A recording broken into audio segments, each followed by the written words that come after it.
And getting us started this Tuesday morning, farewell to 2018. From Sydney's Opera House to London's Eye and everywhere in between, fireworks lit up the night sky as millions rang in the new year around the world. Here in the U.S., pouring rain couldn't dampen the mood in Times Square as revelers watched the ball drop. Thousands of federal employees are still in limbo as the partial government shutdown goes into its 11th day. In a new interview, President Trump is not backing down from his demand for border wall funding, which Democrats refuse to offer. CBS's Tom Hansen is in New York with the details.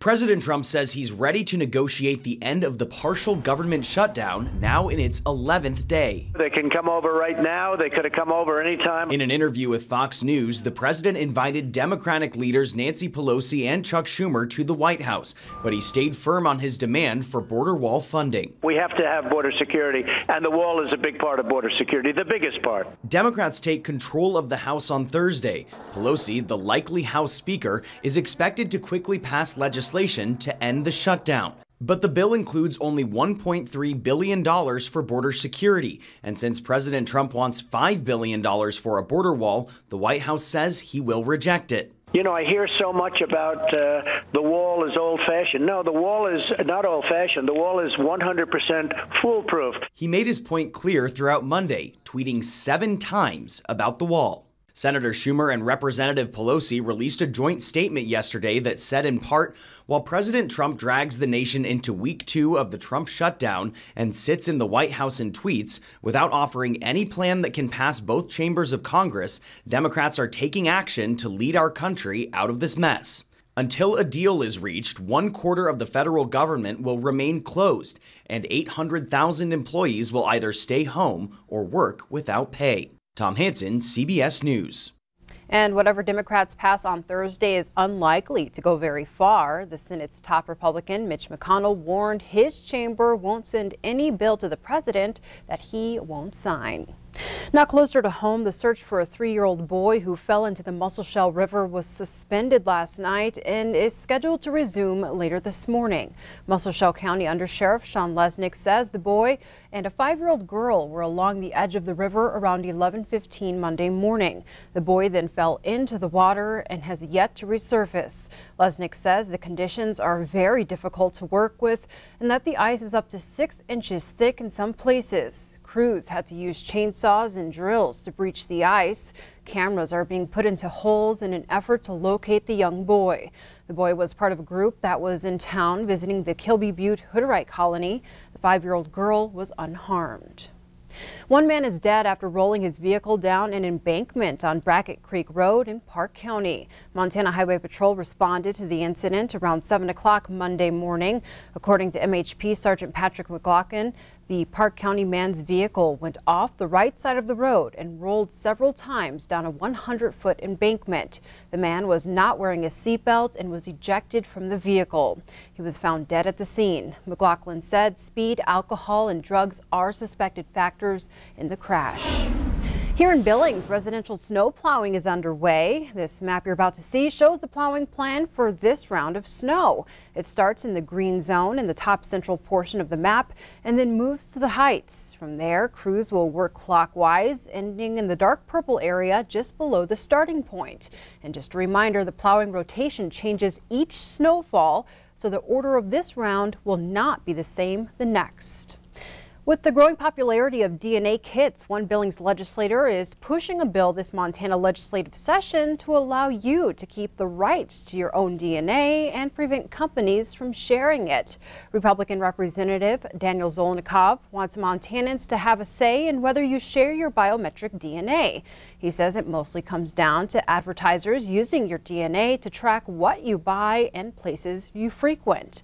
Biometric information is anything on your body that identifies you, such as face recognition, the veins in your palms and your retinas, and even your heartbeat. During this legislative session, Zolnikov says he's working with a Democrat from Missoula to stop companies from sharing your DNA. I think that we should be able to go to where we want, when we want, without knowing that there's a tracking device like that you have not given consent for. I don't think that that's the world that we want to go towards. And unless we put these in law today, it's going to be too late, because it's very hard to go against industries making billions of dollars off of your information.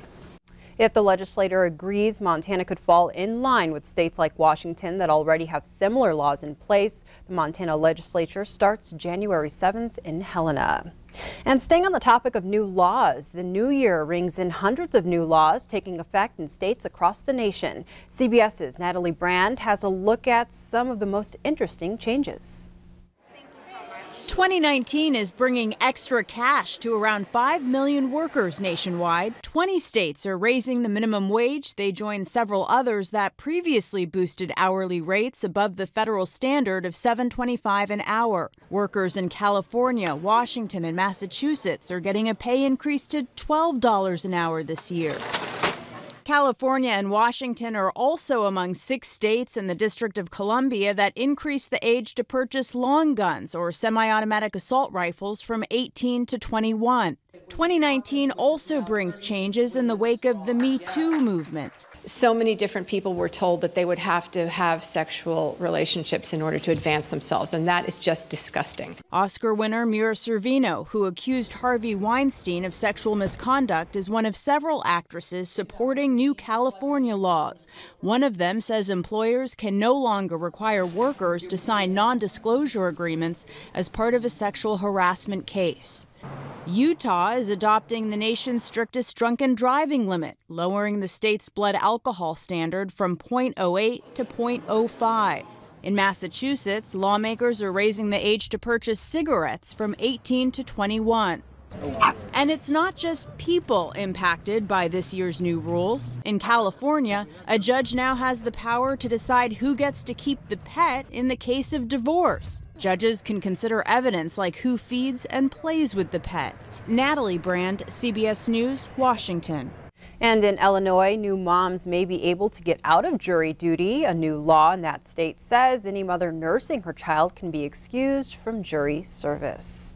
The Billings Police Department welcomes 3 new officers, bringing the force up in its officer count, but still down slightly overall. Before this hiring round, the Billings Police Department was down 12 to 14% from the full capacity of officers. Officers Justin Robideau, Brian Abel, and Cody Plotner were sworn in Monday in City Hall in Judge Corler's courtroom. These new officers have no prior law enforcement experience and will be going to the academy in January. Earlier in December, BPD also welcomed 4 new officers, and those recruits only required a month of internal training before they can hit the streets for patrols. As we head into the new year, a major fall in gas prices in Billings. In the past week, Billings gas prices have fallen 9.8% per gallon. The average cost for a gallon of gasoline is $2.36, and that's according to the gas tracking website Gas Buddy. This compares with the national average that has fallen 6.6 cents per gallon versus last week to $2.25 per gallon. And if you head to the pump to fill up today, you'll find that the average price for a gallon of gas in Billings has ranged widely over the last 5 years. Montana's average across the state is down 8.1%. The average cost for a gallon of gas in the Treasure State is $2.41. In Wyoming, there's a new tool for parents to track how well their child's school is doing. The Wyoming Department of Education recently unveiled a new website called WyomingMeasuresUp.com. The idea of the website is to track the state's education report card, a requirement of the federally mandated Every Student Succeeds Act. Superintendent of Public Instruction Jillian Balo says transparency and public engagement are 2 of the main goals. Visitors to the new report card can view information from the 2017 and 2018 school year at the state, district, and school level. Sections include school performance, assessments, enrollment, graduation, teachers, and more. The state report card is an ongoing annual requirement that will be updated and improved every year. The 38th year of the Bitterroot Special Olympic Games are scheduled for the end of January, but without a very specific donation, they might not be able to host one of their events. The downhill event, which is hosted at Lost Trail, is in danger of being canceled if event organizers can't find a way to get participants to the starting line. Athletes start about halfway down the mountain and would not be able to get to the starting line without the help of a shuttle. In the past, they have used a snowmobile with an aggressive track and hitch, but the operator of that vehicle has retired from the games. Organizers say they are open to any vehicle that could get the job done.